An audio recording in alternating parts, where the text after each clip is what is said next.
ఈరోజు చూసుకుంటే కనుక పొద్దున హాట్ న్యూస్ వైరల్ అవుతా ఉంది.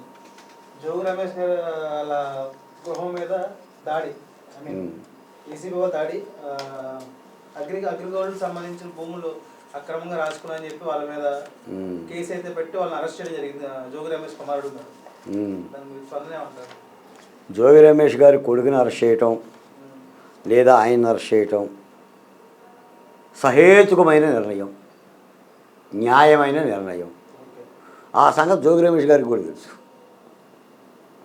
కూటమి ప్రభుత్వం వస్తే జోగి రమేష్ అని అతను అరెస్ట్ అవుతాడన్న సంగతి, తన కొడుకు అరెస్ట్ అవుతాడన్న సంగతి జోగి రమేష్ గారికే తెలుసు మనకంటే.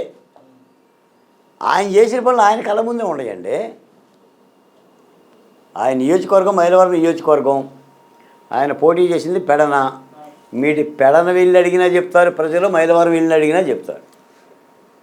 అసలు జోగి రమేష్ గారు మంత్రిగా నేల మీద నడిచిండా? నేల మీద నడిచిందా, ఆకాశంలో నడిచిందా? ఇప్పుడు జోగి రమేష్ ఏంటి, జోగి రమేష్ కెపాసిటీ ఏంటి? చంద్రబాబు నాయుడు గారి ఇంటి మీదకి దాడికి వెళ్ళి, చంద్రబాబు నాయుడు గారి ఇంటి మీద దాడికి వెళ్ళి ఆ దాడిని ముఖ్యమంత్రితో ప్రశంసన చేసుకొని మంత్రి పదవి తెచ్చుకొని అసెంబ్లీలో ఏం మాట్లాడేవాడు? నోటితోనే మాట్లాడేవాడా, ఇంకో దాంతో మాట్లాడేవాడా? ఎందుకు అరెస్ట్ చేయకూడదు? ఇబ్రహీంపట్నంలో అగ్రిగోల్డ్ ల్యాండ్స్ అని కూడా కబ్జా చేశారు. వాళ్ళే చెప్పారు కదండి, చట్టం తన పని తాను చేస్తుంది. ఇప్పుడు చంద్రబాబు నాయుడు గారిని ఎందుకు అరెస్ట్ చేశారు? వాళ్ళు ఏం చెప్పారు? స్కిల్ డెవలప్మెంట్లో స్కామ్ జరిగింది, సిఐడి వేసావు. చట్టం తన పని తాను చేస్తుంది. ఇప్పుడు చట్టం తన పని తాను చేస్తుంది. ఎంత అయిపోయాడంటే ఆయన జగన్మోహన్ రెడ్డి గారిని అంబేద్కర్ పక్కన పెట్టేసేసి బీసీల అంబేద్కర్ జగన్మోహన్ రెడ్డి అని మాట్లాడండి. ఆయన బీసీల రాజ్యాంగం రాసిండు జగన్మోహన్ రెడ్డి అని మాట్లాడు. అసలు జోగి రమేష్ గారికి రాజ్యాంగం తెలుసండి? అంటే బీసీలకు ఒక రాజ్యాంగం, ఎస్సీలకు ఒక రాజ్యాంగం, జోగి రమేష్కి ఒక రాజ్యాంగము, ఓసీలకు ఒక రాజ్యాంగం ఉంటుందండి. మరి కాళిదాస్ కవిత్వం కొంత అంటే నా పైత్యం కొంత అనే మాటలు కాదా? తోసేయటం లేట్ అయింది నా దృష్టిలో జోగి రమేష్ని. అంటే ఇది ఒక లోకేష్ రెడ్ బుక్ లో పేరు రాసుకోవడం వల్ల జరిగింది, ఒక రాజకీయమైన అరెస్ట్ తప్ప మేమైతే చేయలేదని చెప్పి వాళ్ళు స్టేట్మెంట్ ఇస్తున్నారు మీడియా. ఏం చేయకపోతే కోర్టు విడిచిపెట్టిందిగా రా, నువ్వు అదే చెప్పారు కదా మీరు. ఈరోజు నేను విన్నాను, ఇది ధర్మమా కూటమి ప్రభుత్వానికి? నా మీద కోపం ఉంటే నన్ను అరెస్ట్ చేయండి, నా కొడుకుని అరెస్ట్ చేస్తారా? నా కొడుకు ఎన్ఆర్ఐ చేసేసి ఉద్యోగం చేసుకుంటున్నాడు. కొడుకు రాజీవ్ మైలవరం అంతా ఆయన ఏలుబడి చేశాడు. కృష్ణప్రసాద్ గారు బయటికి ఎందుకు వెళ్ళాడు? జోగి రమేష్ చితిమంటలకే కదా. ఇసుక ఎవరు బొక్కారు? ఆ వీటిపిఎస్లో బూడిద ఉంటుంది, ఆ బూడిదలోనే ఎప్పుడు బొరుకుతారు వీళ్ళు. కాబట్టి చట్టం చేస్తుంది ఆ పని.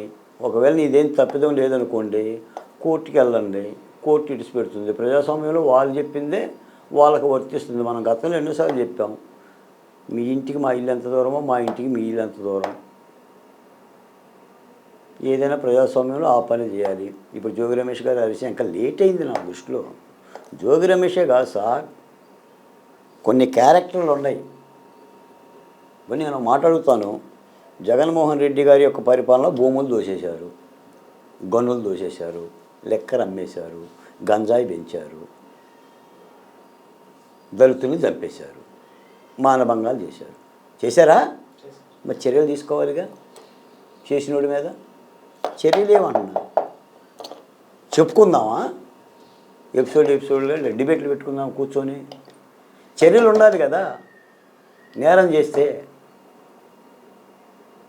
తాత్సార్యం దేనికంటున్నా, దానికి సమీక్షలు దేనికంటున్నా.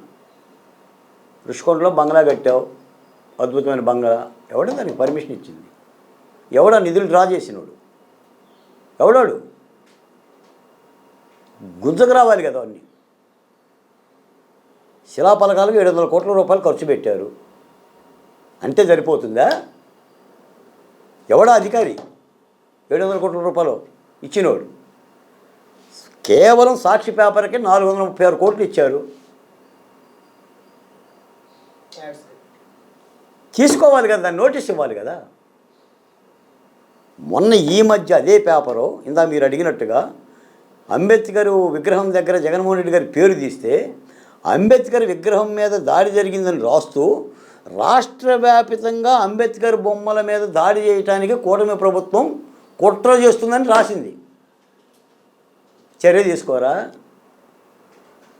పేపర్కి నోటీస్ ఇవ్వరండి. నోటీస్ సార్, ఏం చేస్తున్నారు? మీకు మదనపల్లిలో ఫైళ్ళు ఏ ప్రభుత్వంలో దగ్ధమైనవి? మదనపల్లిలో ఫైళ్ళు ఎక్కడ దగ్ధమైనవి? ఎంఆర్ఓ కార్యాలయంలో. కూటమి ప్రభుత్వం ఉందా, వైసీపీ ప్రభుత్వం ఉందా? మరి ఈ చర్యలు అయ్యి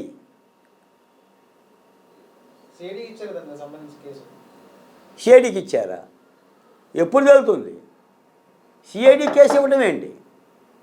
కళ్ళ ముందు అక్కడ తగలబడితే రైతులు అర్జీలు పట్టుకొని వస్తున్నారు. అక్కడ అర్జీలు పట్టుకొని వస్తున్నారండి. చర్యలు తీసుకోవాలి కదా, అడగాలి. మరి అడగకపోతే ఎలా? కొన్ని చర్యలు తీసుకోవద్దని చెప్తాము కూటమి ప్రభుత్వానికి. మీకు ఇంకో మాట కూడా చెప్తా. కూటమి ప్రభుత్వం జగన్మోహన్ రెడ్డి గారు బెదిరిస్తున్నారు తెలుసా? ఆయన ఏమంటున్నాడంటే, చంద్రబాబు మీ ప్రభుత్వం వేగంగా కూలిపోతుంది, మళ్ళీ మా ప్రభుత్వం వేగంగా వస్తుంది. ఇప్పుడు మీరు నాటిన విత్తనం, మీరు నాటిన అరాచక విత్తనం తిరిగి మేము వచ్చి చూస్తాం. మా కార్యకర్తను రక్షించుకునేందుకు మళ్ళీ మేము అదే పని చేస్తాం. అంటే ఏంటి? వార్నింగ్ ఇస్తున్నాడు. ఇందులో ఒక పెద్ద ఆయన అన్నాడు, బాలకోటయ్య గారు, జగన్మోహన్ రెడ్డి గారి రాజకీయాలు ఉన్నంతకాలం అమరావతికి ప్రమాదమేనండి అని. ఆయన గొడ్డలు పట్టుకొని నిలబడినంత కాలం మనం అమరావతిని ఎంత చెట్టుగా బెదిగినా గొడ్డలకి చెట్టు ఏముందండి, ఎంతలో అయితేనే నరకటానికి. ఇప్పుడు బిల్డ్ అంటే కష్టం, నిర్మాణం కష్టం, డిస్ట్రాయ్ కష్టమే ఉంది, కూలగొట్టడం ప్రజావేదికలాగా. మరి అమరావతికి రక్షణ ఏదంటున్నా? మేము కూటమి ప్రభుత్వం వచ్చిన దగ్గర నుంచి బాలకోటే మాట్లాడేది ఒకే ఒక మాట, ముఖ్యమంత్రి గారిని, చట్టాల ప్రకారంగా, రాష్ట్రపతి ప్రకారంగా, కేంద్ర ప్రభుత్వ చట్టాల ప్రకారంగా అమరావతికి రక్షణ వలయం ఏది? పవన్ కళ్యాణ్ కూడా ఇదే అడిగారు కదా కూటమి తెలుగుదేశం ప్రభుత్వాన్ని, అమరావతికి ఎటువంటి నష్టం జరగకుండా ఖచ్చితమైన గట్టి చట్టం చేయాలని చెప్పి ఆయన రిక్వెస్ట్ కూడా చేశారు పవన్ కళ్యాణ్. నేను ఇంకా చెప్పా, 12 mm కాదు, 16 mm కాదు, 64 mm రాడ్స్ వేయమని చెప్పా. రైతు పంటకి కంచేస్తాడు, అలాగే అమరావతి కంచేది. ఈ రోజున పెట్టుబడిదారులు భయపడుతున్నారు, అది ప్రభుత్వమే చెప్తుంది. వాళ్ళకి ధైర్యం కలుగు చేసే పని చేస్తున్నారు. మేము పెట్టుబడులు పెడతాం, 500 కోట్లు, 600 కోట్లు, 1000 కోట్లు, 40,000 కోట్లు. రేపు ప్రజాస్వామ్యం, ప్రభుత్వం మారుతుంది, మాకు రక్షణ ఏదని అడుగుతున్నారండి వాళ్ళు. మరి ఆ రక్షణ ఏది? అందుకని ఆ దిశగా ఆలోచించాలి కదా. అది కాగితాలతో పని కదా, నిధులు కాదు కదా, చట్టాలతో పని కాదు కదా. చట్టాలతోనే ఒక పని, దానికి నిధులు అక్కర్లేదు కదా. మరి అక్కడ తారసయం చేసుకుంటూ ఉంటే ఏ పెట్టుబడిదారులు ఊరికొస్తాడు? ఇప్పుడు శాంతి భద్రత లేకపోకుండా, ఒక భద్రత లేకపోకుండా అలాగనే ఉంటే ఎవడొస్తాడు? అసలు శాసనసభ ఆమోదించిన సాక్షిగా, శాసనసభ ఆమోదించి సిఆర్డిఏ చట్టం పెడితేనే జగన్మోహన్ రెడ్డి గారి ప్రభుత్వం 3 రాజధానులు అని చెప్పేసరి ఒక మూర్ఖ విధానంతో పోయింది. కాబట్టి ఎప్పటికైనా సరే అమరావతికి సంబంధించిన రక్షణ చట్టాన్ని చేసుకోవాలి. ఈ జరిగిన వాటి మీద కూడా చర్యలు తీసుకోవాలి. మీరేదో మితవాదంతో చూద్దాంలే అని అంటే మళ్ళీ జగన్మోహన్ రెడ్డి గారు మళ్ళీ పురివిప్పి నాట్యం చేసే అవకాశాలు ఉంటుంది. ఎందుకంటే ఇది ప్రజాస్వామ్యం, ఓడలు బళ్ళు అవుతాయి, బళ్ళు ఓడలు అవుతాయి. పరిపాలన యొక్క మకరందంతోనో సుపరిపాలనతోనే ప్రజల్ని దగ్గర చేసుకోవటం మూలన తిరిగి మళ్ళీ అటువంటి పార్టీకి అవకాశం రాదు. ఇక అంత తప్ప వేరే ఆల్టర్నేటివ్ లేదు.